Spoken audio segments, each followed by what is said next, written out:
శ్రీవల్లి అయితే తెగ టెన్షన్ పడిపోతూ ఉంటుందన్నమాట. ఎందుకు అనంటే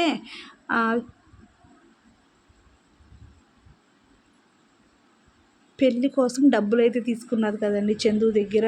మాకు తీసి నేను పెళ్ళి అవ్వగానే తీసి ఇచ్చేస్తాము, మాకు డబ్బులకి ఇబ్బందిగా ఉందని చేసి 10 లక్షల వరకు ఖర్చు అవుతుందని చెప్పేసి వాళ్ళ అమ్మ ఆడిన డ్రామాలో శ్రీవల్లి కూడా భాగంగా ఉండి డబ్బు అయితే తీసి ఇచ్చింది కదా. అదే డబ్బు తీసుకున్నారు కదా పెళ్లి కోసము.